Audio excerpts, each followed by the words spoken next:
नमस्कार।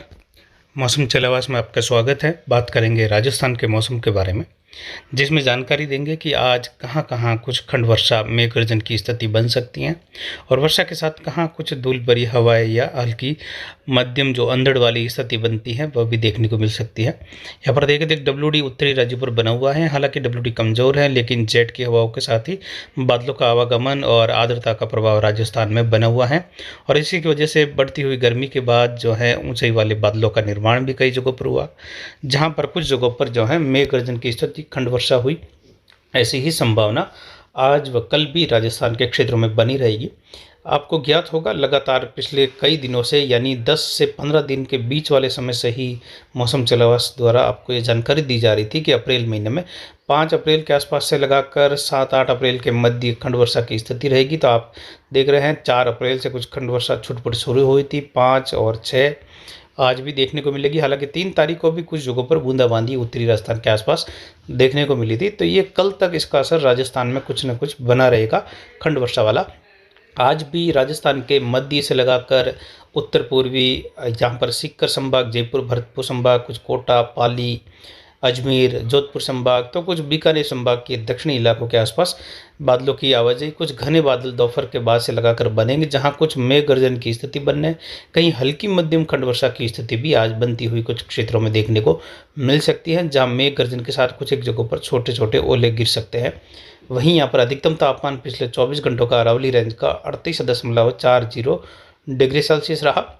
न्यूनतम तापमान 16.93 डिग्री सेल्सियस रहा। अधिकतम आर्द्रता का स्तर जो रहा वो 77% रहा। न्यूनतम आर्द्रता 25% रही। वायु दबाव 1009 मिलीबार के आसपास रहा। हवाएं अधिकतम दक्षिण पश्चिम दिशा से 6 किलोमीटर तक दर्ज की गई। वहीं यहाँ पर देखें तो एक बात जो अरावली रेंज में रात्रि के समय में घटित हुई वह है राजसमंद जिले के केलवाड़ा क्षेत्र के आसपास कुछ क्षेत्र है, या कहे केलवाड़ा क्षेत्र है, जहाँ कई गांव शामिल होते हैं।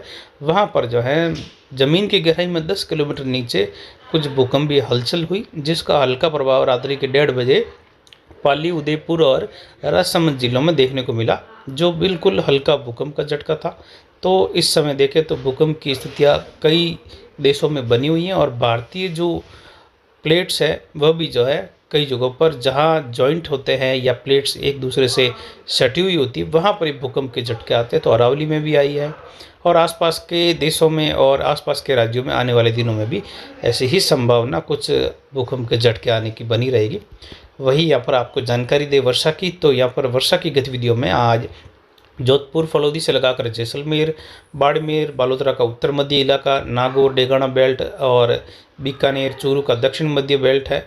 साथ ही इसके अलावा देखें तो अजमेर संभाग से लगाकर अजमेर, ब्यावर बेल्ट है। इसके अलावा उदयपुर संभाग, कोटा, जयपुर, भरतपुर संभाग, इन क्षेत्रों में बादलों की आवाजाही और कहीं कहीं मेघ गर्जन खंड वर्षा की संभावना है। हालांकि अधिकतर क्षेत्र राजस्थान के शुष्क बने रहेंगे, लेकिन फिर भी बूंदाबांदी, हल्की खंड वर्षा एक आध स्थानों पर मध्य राजस्थान के आसपास से लगाकर मध्यम बारिश होने की संभावना रहेगी। कुछ झालावाड़, बारा के आसपास से लगाकर भी कुछ खंड वर्षा की संभावना है। यानी विशेषकर मध्य राजस्थान के आसपास पूर्व की ओर कुछ खंड वर्षा वाली स्थिति बनेगी। आज भी, कल भी बनी थी कई क्षेत्रों में, कल भी हल्की मध्यम वर्षा हुई। जैसलमेर फलौदी से लगाकर जोधपुर, नागौर बेल्ट के आसपास से लगाकर अजमेर होते हुए वैसे ही संभावना इन क्षेत्रों में आज भी रहेगी। सर्कुलेशन का प्रभाव पाली, जोधपुर के आसपास बना हुआ है। वहीं एक सर्कुलेशन या कहे मैक्रोक्लाउड की स्थिति दक्षिण पूर्व पूर्वी राजस्थान के आसपास है, तो इसकी वजह से यहाँ पर भी कुछ मेघ गर्जन खंड वर्षा की स्थिति बनती हुई देखने को मिल सकती है। जैसा कि मैप पर आप देख सकते हैं, मेघ गर्जन वाली स्थिति कुछ मध्य राजस्थान के आसपास यानी जोधपुर, पाली संभाग के मिले क्षेत्रों से लगाकर अजमेर, जयपुर, सीकर संभाग, कुछ भरतपुर, कोटा संभाग की ओर से रहेगी, जिसमें कुछ असर छोटे मोटा बीकानेर, उदयपुर संभाग के क्षेत्रों में भी रहेगा। बादलों की आवाजाही एक दो स्थानों पर बूंदाबांदी, बौछार, खंड वर्षा या कुछ हवाएं चल सकती है। यानी बड़ा कोई विशेष दौर नहीं, लेकिन फिर भी ये खंड वर्षा की स्थिति बनी रहेगी। और ये जैसा कि आपको बताया था आज से 10 दिन से अधिक समय पहले भी कि ये स्थिति जो है अप्रैल महीने में जो 4 से लगाकर लगभग 7 अप्रैल के मध्य की स्थिति रहेगी खंड वर्षा वाली, वह कई जिलों में रहेगी। यानी केवल उत्तर के ही 1-2 जिले या 2-4 जिलों में सीमित नहीं रहेगी, वह कई जिलों में ऐसी स्थिति हल्की खंड वर्षा वाली बनेगी। तो ये लगभग हर संभाग की और स्थिति बनती हुई दिखाई दे रही बादलों की आवाज़ के साथ। वैसे दिन भर धूप का मौसम भी रहेगा, लेकिन दोपहर के बाद से बनते हुए गर्मी के बाद के बादल कुछ खंड वर्षा कर सकते हैं।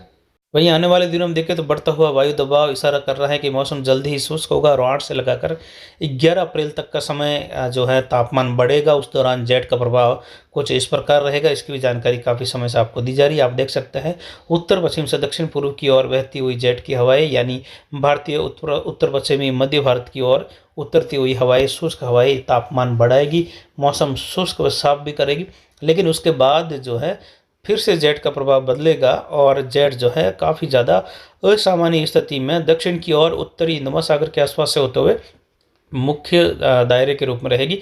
जबकि इसके उत्तर का जो बेल्ट है वह जो है लो बेल्ट के रूप में रहेगा। हवाओं का सामान्य प्रभाव जेट का रहेगा, जिसकी वजह से ज़्यादातर क्षेत्रों में उस दौरान आने वाले WD के साथ अन्य मौसमी प्रणालियाँ, अलग अलग राज्यों पर होने वाली गर्मी के बाद बढ़ती हुई मौसमी प्रणालियाँ या नई डेवलप होती हुई मौसमी प्रणालियों के मिले जुले प्रभाव से भारत के अधिकतर राज्यों में वर्षा दर्ज होगी। और इसकी भी जानकारी जो है आपको लगभग 2 सप्ताह पहले से ही दी जा रही थी कि अप्रैल का पहला पखवाड़ा काफ़ी ज़्यादा हलचल वाला रहेगा।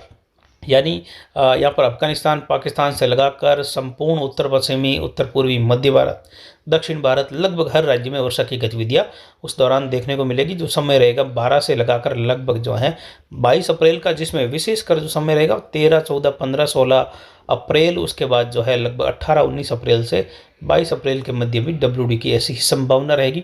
यानी सक्रिय मजबूत WD की स्थिति बन रही है। और ये सब कुछ जो है जेट के असामान्य रूप से काफ़ी ज़्यादा दक्षिण स्थिति में प्रभावी रहने और उसके उत्तर का बेल्ट जो है सामान्य स्थिति में रहने में, ऐसा पिछले साल देखा गया था।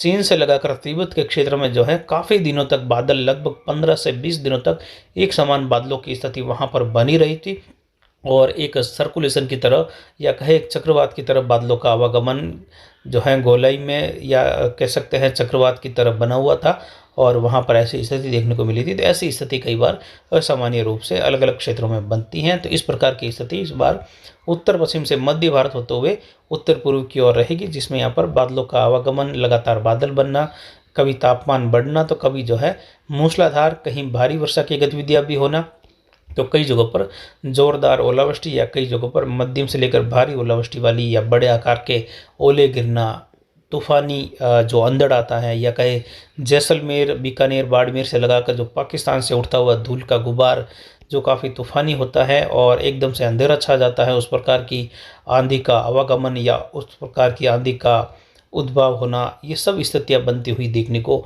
मिल सकती है आने वाले दिनों में। यानी आने वाले देखिए सीजन में तो वैसे जो फसलों की कटाई का कार्य वो हो जाएगा, लेकिन उस दौरान मारवाड़ क्षेत्र से लगाकर कई जगहों पर जो है शादी ब्याह का कार्यक्रम रहेगा, उसमें जो है काफ़ी ज़्यादा परेशानी का सामना करना पड़ेगा। तो यह जो है आने वाले दिनों में इस प्रकार के कार्यक्रमों में आप जो है मौसम को देखते हुए अपनी व्यवस्थाएं करके रखें, क्योंकि मौसम काफ़ी ज़्यादा संवेदनशील होगा। कई जगहों पर मूसलाधार वर्षा भी दर्ज होगी और ये तूफानी हवाओं के साथ होने की संभावना है। तो फिलहाल अभी की जानकारी के लिए इतना ही। नमस्कार, जय हिंद, जय भारत।